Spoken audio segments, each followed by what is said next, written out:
Boa noite, turma. Dando sequência às nossas aulas semanais aí da Residência Médica e Medicina Intensiva do Hospital Metropolitano Dr. Célio de Castro, onde também tem a participação da turma da cirurgia geral do hospital, da residência e da clínica médica. Hoje quem vai nos prestigiar com a apresentação da aula é o Dr. Luiz Fernando. Ele é hoje referência técnica da cirurgia geral e também é cirurgião geral e cirurgião do aparelho digestivo, se eu não me engano, né, Luiz? Muito obrigado mais Isso uma mesmo. vez por aceitar o nosso convite, pela disponibilidade em falar um pouquinho aí de um tema tão importante e desafiador dentro da terapia intensiva, né, com os nossos pacientes em comum. Mais uma vez, obrigado, Luizão. Isso. Boa noite para todo mundo. Agradecer o convite do Luigi. Eu acho que esse é um momento que as clínicas têm estado muito próximas e eu acho que a gente só tem a ganhar com essas discussões, principalmente quando a gente envolver temas tão desafiadores assim. Falar de fístula é quase que um pesadelo para o cirurgião, mas é algo que eu vou tentar trazer para o entendimento de vocês, sem a gente ficar falando sobre técnicas cirúrgicas, sobre ressecção, mas trazer para o universo da medicina intensiva, da clínica médica, o que a gente consegue entender e o que pode ser feito no manejo das fístulas do trato digestivo. Sempre que a gente se depara com uma fístula, a gente vai encontrar essa bifurcação aí. Nós vamos para uma cirurgia para reabordar esse paciente, ou a gente vai pensar em um tratamento conservador. E no intervalo entre essas duas coisas aí, nós vamos encontrar inúmeros obstáculos, e esses obstáculos são dos mais diversos possíveis, que a gente vai falar aqui da condição clínica do paciente, da condição nutricional, de um manejo de uma sepse, de todos os distúrbios que o paciente grave desenvolve, e, além disso, a gente tem que controlar a ansiedade do clínico, que está havendo uma secreção que ele não entende de onde está vindo, nem para onde vai, e isso gera um certo desespero em ver coisas coloridas saindo da barriga por parte de todos nós, na verdade, né?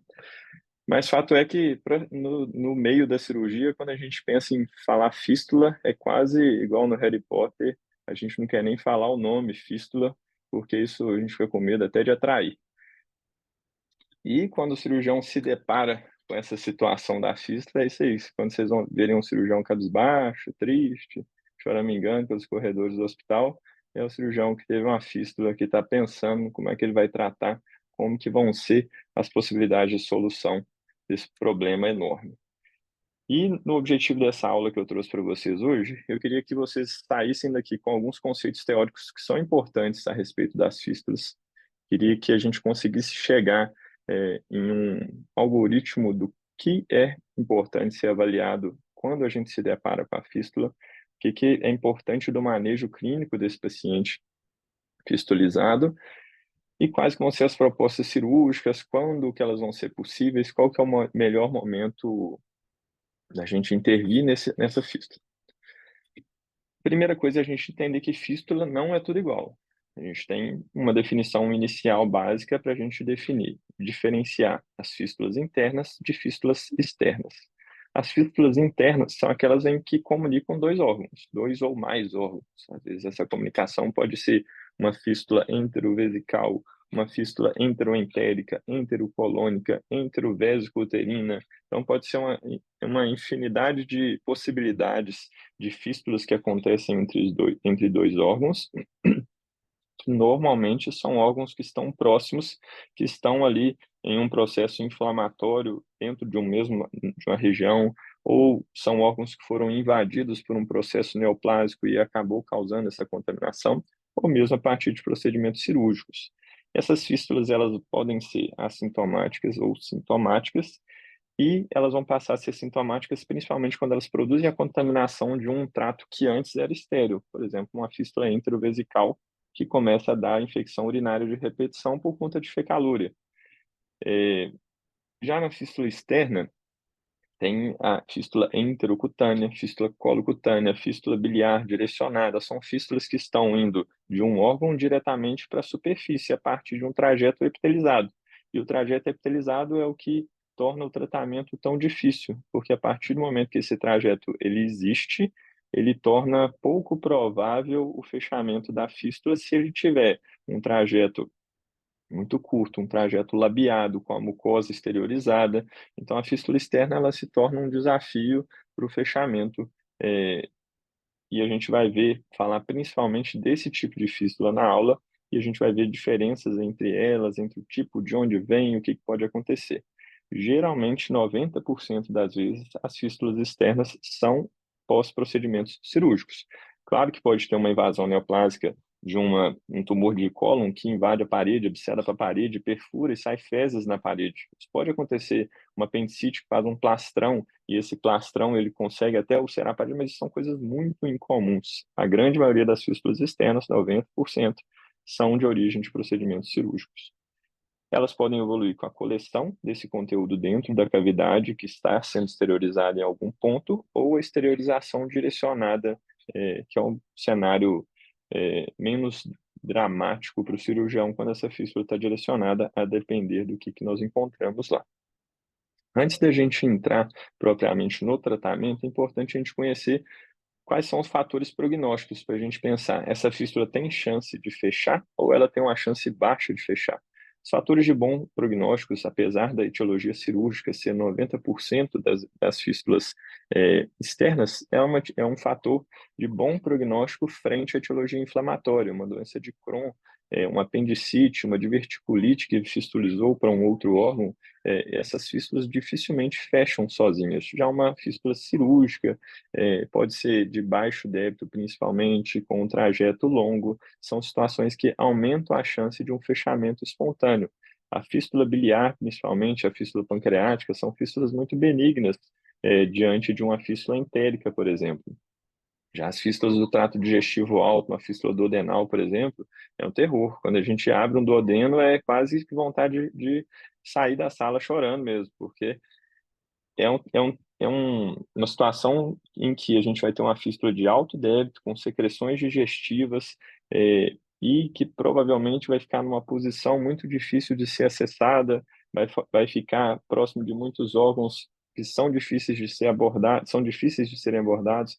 Então, são condições que tornam essa fístula com uma chance de fechamento menor. O trajeto e o débito da fístula são situações que são também importantes. As fístulas de trajeto longo e de débito baixo têm maior predisposição a fechamento espontâneo do que as fístulas de trajeto curto com débito alto. E a definição de débito curto é baixo e alto. Baixo é menor do que 200 e alto maior do que 500 ml em 24 horas. Essa tabelinha aí não é por acaso. Cada uma dessas cores aí são para representar de onde possivelmente está saindo essa secreção que está fistulizada. Claro que isso podem ter variações, mas a via biliar geralmente vai ser bem amarela mesmo da bile, e à medida que as secreções vão descendo no trato digestivo a partir do estômago até o reto, até o cólon, elas vão ficando mais espessas e mais com aspecto fecalizado mesmo. Com o tempo, essas fístulas podem sim haver colonização, pode haver colonização desse trato digestivo, e uma fístula que antes era alta passar a ter um aspecto um pouco mais simulando uma fístula baixa, e também pode ter situações onde, por exemplo, uma fístula pancreática tem uma infecção e ela muda o aspecto. Então, quando a gente pensa no que fistulizou, é importante a gente ver qual que é o aspecto e a coloração da secreção. E também a gente pensar qual foi o procedimento realizado. Se foi feita uma gastrectomia com anastomose gastrojejunal, provavelmente é uma fístula dali. Se foi feita uma esplenectomia, a gente tem que pensar, numa esplenectomia pode ter uma lesão gástrica, uma lesão do cólon, da flexura esplênica, pode ter uma fístula pancreática. Uma colecistectomia pode ter uma fístula duodenal, pode ter uma fístula biliar. Então, pensar qual foi o procedimento, analisando junto com a cor e o aspecto da secreção que está saindo, podem ajudar na suspeita se isso daí é uma secreção esperada de sair para aquele lugar ou não. O volume de drenagem é importante para a gente pensar também se é uma fístula baixa ou alta, e também para a gente ter esse preditor de risco de chance de fechamento ou não. E o tempo de intervenção e o surgimento da fístula também. Cada uma dessas fístulas tende a ter um tempo de surgimento. Claro que uma fístula pancreática, que normalmente surge entre o terceiro e o quinto dia, ela pode surgir tardiamente por conta da persistência de um processo inflamatório no local, na persistência de um paciente clinicamente grave, que prejudicou a cicatrização em uma fase mais tardia de um processo de cicatrização e acabou evoluindo com a fístula.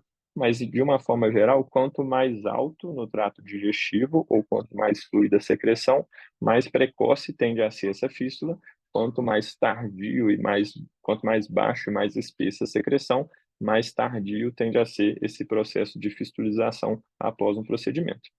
E a gente tem que lembrar que a consequência da fístula não é só cirúrgica, não é só infecciosa. Existe uma série de complicações que vão envolver os distúrbios hidroeletrolíticos, a depender do tipo de secreção que está saindo, a perda de volume.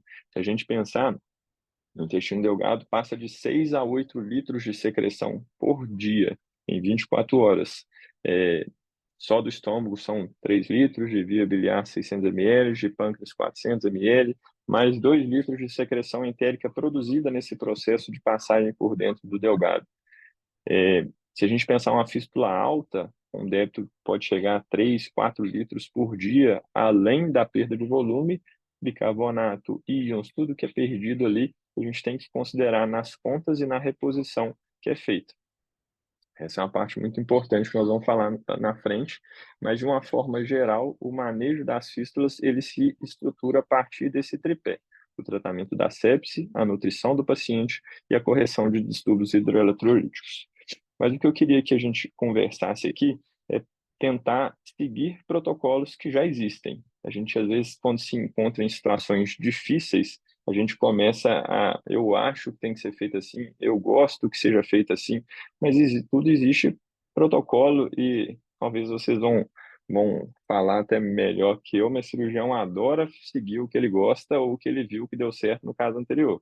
Então, quando a gente pensar em fístula, que é um caso difícil, a gente pode muito bem tentar seguir um desses dois protocolos, um que é de Salford, no Reino Unido, que é um artigo bem bacana, mas que não tem uma organização tão forte por trás, mas a gente tem esse artigo da Aspen que traz esse acrônimo, que ele é um pouquinho mais complexo, mas que sumariza muito bem como que a gente pode manejar essas fístulas. E eu vou tentar detalhar as etapas que a gente pode fazer tomando esse acrônimo da Aspen como base para direcionar. Se a gente pensar, então, no primeiro passo, é o controle da sepse. O controle da sepse que muito mais parte da avaliação de vocês que estão ali numa linha de frente, vendo esse paciente degringolar clinicamente, piorar, fazer disfunção orgânica. E se esse paciente tem sepse, a gente precisa intervir. Esse paciente fez uma sepse porque existe ainda um foco de infecção que precisa ser resolvido, a gente consegue fazer uma drenagem percutânea, uma drenagem guiada, ou a gente tem que levar esse paciente para o bloco para controlar essa sepse antes mesmo da gente pensar em tratamento da fístula. Nós não estamos nem falando em mexer na fístula, estamos falando em controlar o foco de infecção para a gente pensar se é possível a gente seguir com o tratamento conservador dessa fístula. Esse paciente, obviamente, vai precisar de antibiótico. Sempre que possível, uma coleta de material para cultura é importante, pensando que esse paciente vai fazer disfunção orgânica, esse paciente vai ter um uso prolongado de antibiótico e que o uso direcionado pode reduzir as complicações a longo prazo de um uso de medicamentos nefrotóxicos ou de seleção bacteriana. Então, a coleta dessa cultura que foi abordada ela é sempre importante. Mas a gente tem que lembrar também que um paciente que fistuliza, ele é um paciente que potencialmente pode estar infectado por outra causa e a infecção foi um fator que levou esse paciente a fistulizar. Então, algumas vezes o foco de infecção ele não está claro. Ele pode ser um paciente que está com a pneumonia, que está com a sepse urinária, um paciente que estava obstruído e fez uma translocação e infectou e por isso ele fistulizou. Então, nem sempre a fístula ela é a causa da sepse. Ela pode até mesmo ser uma consequência. Mas fato é que a gente precisa controlar o foco da sepse, a gente precisa controlar a sepse para a gente ter uma perspectiva de tratar esse paciente de forma conservadora. E aí é super importante a gente lembrar que a fístula é uma situação de alto catabolismo. E a fístula, ela perpetua a desnutrição favorece a fístula. E aí a gente entra num ciclo aí infinito que a gente presenciou muito claramente no Gésio, que foi o paciente modelo de fístulas aí recente no hospital, porque era um paciente que nutria por enteral, parenteral, oral e conseguia desnutrir ainda. mesmo ficando com um balanço nutricional extremamente positivo, ele conseguiu, perto do que a gente imaginava que seria o jet dele, né? Ele continuava desnutrindo por conta de um catabolismo muito alto. Às vezes a gente precisa lançar a mão de recursos a mais, como a gente lançou no caso do GES, claro que não é para a gente extrapolar o uso de análogos de testosterona, nós não estamos aqui para discutir isso, senão a gente fica horas aqui, mas é um recurso que a gente pode utilizar no paciente sarcopênico grave, e talvez até em breve a gente tenha estudos mais robustos com relação ao uso nesse contexto de desnutrição, de reintervenção em pacientes cirúrgicos. Mas, quando a gente pega, então, voltando naquele tripé, que a nutrição e a correção dos distúrbios hidroeletrolíticos é super importante, a gente tem que lembrar da reposição do fluido e da correção dos distúrbios que vão acontecer. Lembrar que esses distúrbios podem ser diferentes a depender de onde está acontecendo essa fístula e do volume de secreção que está sendo perdido. E aí fica aquela questão, será que uma fístula ela precisa sempre de nutrição parenteral? É importante a gente entender o que está fistulizado. Uma fístula biliar, ela não precisa de nutrição parenteral, ela precisa de nutrição. Uma fístula pancreática, já tem vários estudos recentes que mostram que fístula pancreática também não é igual à nutrição parenteral. A gente tem a opção tanto de nutrição oral e enteral no paciente com a fístula pancreática, sem alterar tempo de fechamento ou tempo de hospitalização desse paciente. Claro que é importante entender esse paciente. Eu comecei uma dieta para esse paciente, ele aumentou o débito da fístula, eu vou reduzir ou retirar essa dieta e mudar a estratégia.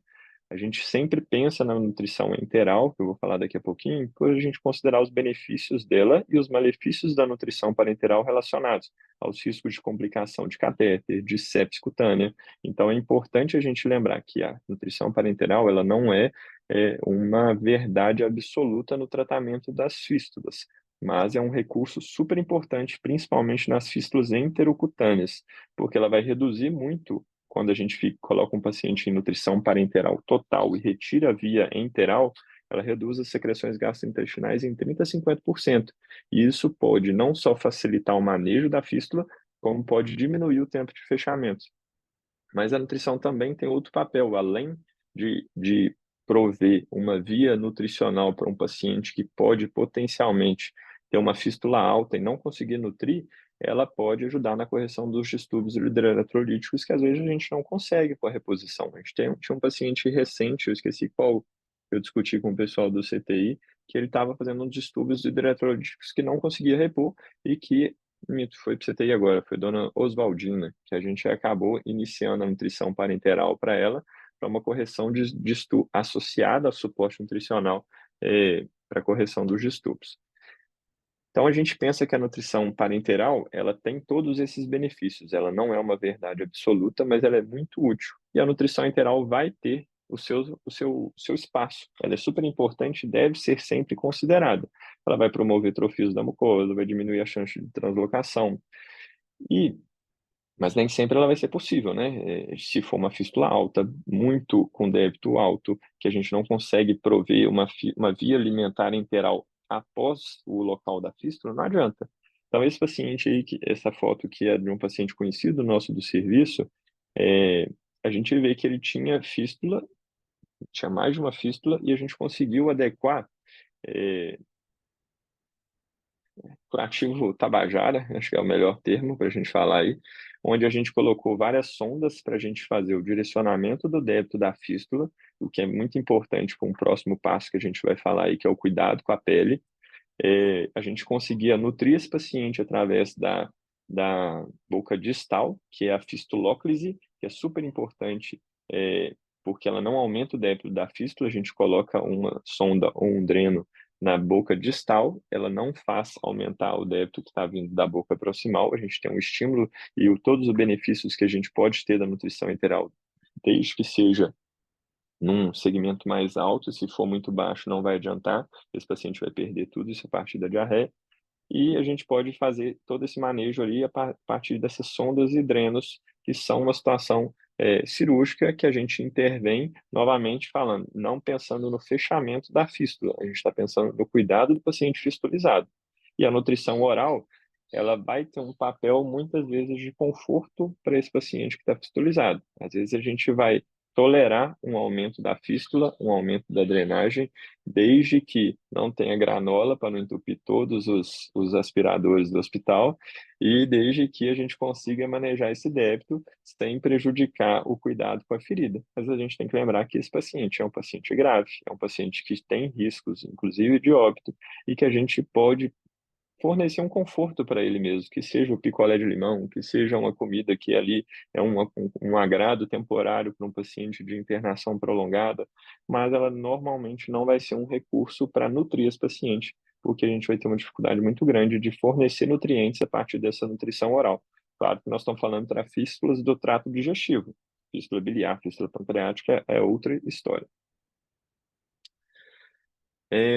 E aí a gente vai cair nos medicamentos. A Cindy até comentou comigo, fala dos medicamentos que todo mundo pede octreotide toda hora que fistuliza.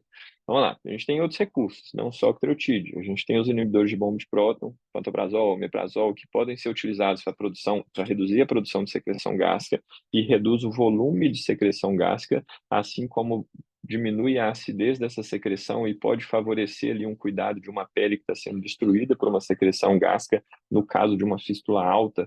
É, a gente tem os antidiarreicos, que aí a gente vai ter uma infinidade de medicamentos, loperamida, os anticolinérgicos, codeína, que a gente pode utilizar tentando reduzir o trânsito, reduzir o volume de drenagem, e a gente tem que sempre lembrar que esses medicamentos vão ter um papel mais para fístulas baixas, que aí a gente quer, além de reduzir o volume, a gente quer tentar melhorar a absorção e o aproveitamento de uma possível dieta interal que tem sido dada para esse paciente, mas que tem que ser retirado nos casos de infecção por Clostridium associado. E aí vamos lá do octreotide.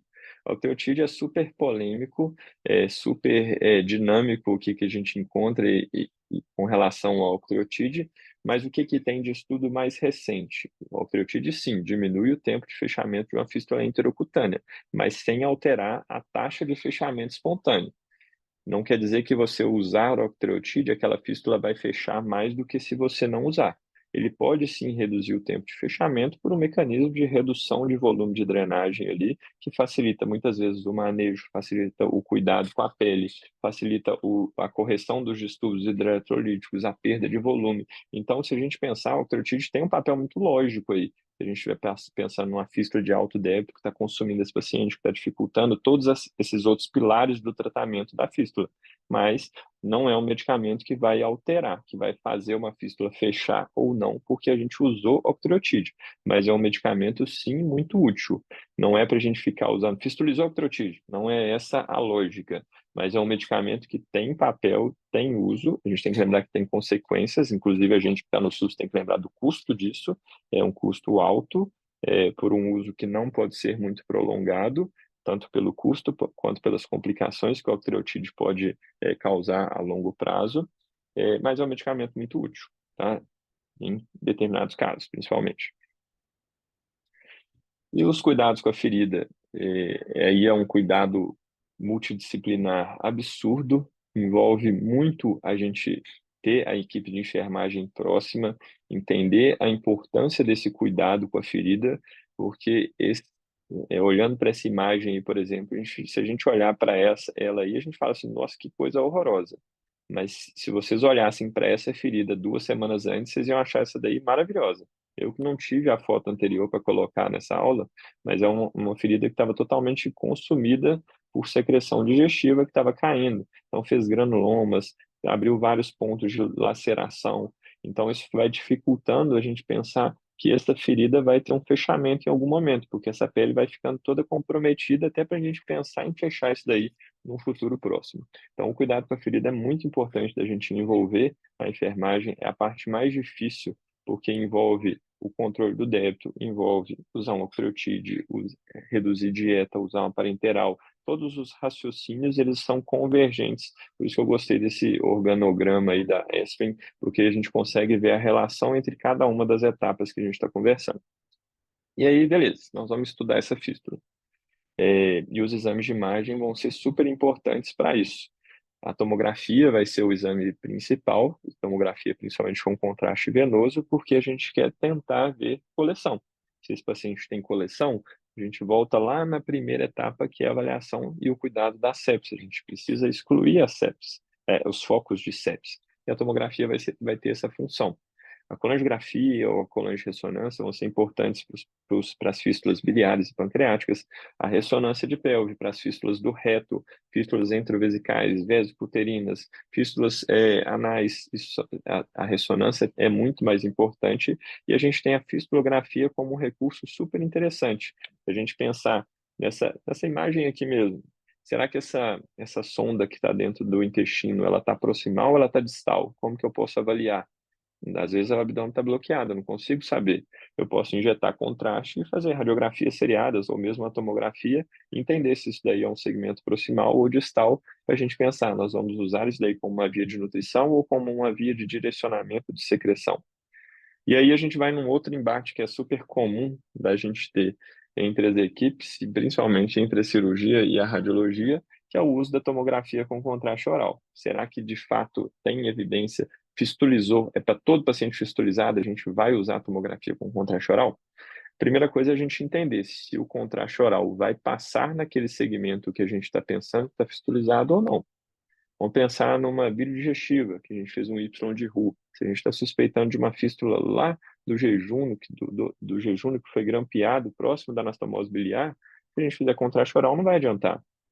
Se a gente fizer contraste oral pensando em uma fístula colônica, a gente precisa fazer o contraste e esperar o tempo desse contraste chegar lá, porque senão a gente tira conclusões precipitadas de que não existe a fístula, ou a gente tira conclusões incorretas, no caso de um Y de Roux, por exemplo, de que não está fistulizado, sendo que, na verdade, o contraste não passa naquele local. E mais do que isso, a gente tem um protocolo, que é o protocolo 3 do CDI do HMDCC, que fala sobre a utilização do contraste oral nas tomografias. E a gente tem critérios de inclusão, tem vários, e os de exclusão também são vários, outros que são relevantes para o manejo da fístula. A gente está pensando numa deiscência de anastomose gastrointestinal, de uma fístula gastrointestinal ou de uma coleção entre alças que o exame contrastado venoso não foi conclusivo, a gente pode sim utilizar o contraste oral. Mas se a gente está com o paciente obstruído, está vomitando, está com sonda nasogástrica porque está descomprimindo, está com um hilo importante, uma disfunção intestinal ali por conta de uma sepse grave. Qual que é o sentido da gente fazer um contraste que seja oral, que seja por sonda, que seja por qualquer lugar, se esse contraste não vai ter trânsito intestinal para a gente avaliar se tem fístula ou não? Se a gente está com um paciente super distendido vomitando, nós vamos dar mais 2 litros de secreção para esse paciente tomar, de secreção, desculpa, de contraste para esse paciente tomar, ele vai vomitar, e ele vai aspirar, e a gente perde um paciente que a gente quer estudar, talvez, sem um benefício muito claro. E, como eu falei, as fístulas hepatopancreáticas, elas são melhores estudadas pela colangiorressonância e a tomografia com contraste oral não vai ter valor para a fístula geniturinária. Vai ter que ser ou uma uretrografia retrógrada, que a gente faz uma cisto-uretrografia retrógrada a partir da sonda vesical que a gente injeta contraste, ou uma tomografia com contraste venoso, que a gente faz uma fase tardia para ver a exteriorização desse contraste, a excreção desse contraste pelas vias urinárias.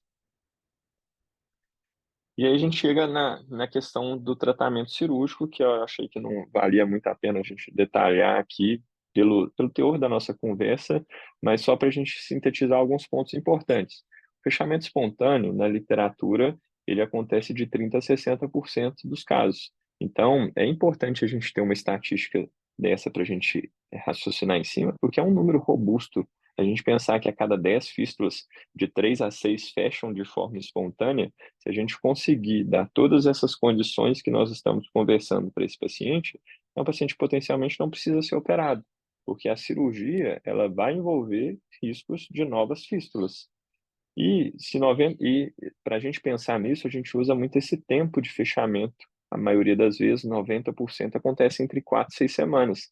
Se a gente está ali com a fístula é, já está ali 2 meses, 3 meses, 4 meses, insistindo em uma proposta de tratamento conservador, possivelmente a gente vai se frustrar, porque a chance dela fechar após 6 semanas é muito pequena. E quando a gente pensar em reintervir, se a gente considerar que a reintervenção é a melhor para o tratamento da fístula, não para o tratamento das complicações, das coleções e tudo, Ou a gente faz isso no momento precoce, antes de 2 semanas, antes de um bloqueio de cavidade, antes de uma geração de aderências, esse paciente consumir muito, ficar nutricionalmente péssimo, com disfunção orgânica, ou a gente faz isso precoce, ou a gente conduz esse paciente de forma conservadora até 3 meses em diante para a gente promover um tratamento cirúrgico num contexto melhor, em que a gente conseguiu nutrir, conseguiu cuidar da pele, conseguiu cuidar do paciente. Se a gente fazer uma cirurgia para fechar um paciente que está desnutrido, que está com disfunção orgânica, dialisando, que está com nora, que está infectado, que está tratando um clostridium, a gente não vai ter sucesso. Então, esse tempo de 3 meses ele é importante não só para o ambiente da cavidade abdominal, mas para melhorar a clínica do paciente. E ter condições de fazer um tratamento cirúrgico que normalmente é uma torada quando a gente tem que entrar para resolver isso daí. Só trouxe essa última imagem aí para vocês terem certeza que a fístula é o pesadelo do cirurgião. A gente nunca quer se encontrar com isso. É, Espero que, com o tempo, a relação entre as equipes melhore cada vez mais a ponto de não existir uma relação entre o clínico achar que o cirurgião não quer mexer e o cirurgião achar que o clínico não quer cuidar do paciente, porque a gente tem que entender que dessas 6 etapas que eu conversei, isso envolve muito trabalho conjunto das especialidades para esse paciente chegar a ter conclusão da gente mexer. Não é mexer na hora errada, não é mexer na condição errada, é preparar o paciente para ele conseguir ter uma abordagem com chance de sucesso. Espero que tenha conseguido aí sintetizar algumas coisas. Tá aberto aí para dúvidas, não aperta muito não, que o tema é difícil, não sei responder tudo não. Beleza? Obrigado, Luiz. Excelente, excelente aula, Luiz. Bem objetivo e é desde o início que você falou, né? A aula voltada para nós mesmos, né? Nós mesmos, né? Da turma que dá o suporte para o pós-operatório, tanto no CTI quanto lá na unidade de internação. Eu vou pausar a nossa gravação, agradecer publicamente para ficar lá no site, lá no nosso canal. Vou Valeu. abrir para pergunta aí da moçada, mas eu quero fazer uns comentáriozinhos que eu fui anotando aqui também durante. Obrigado mais uma vez, Luizão. Beleza. Valeu.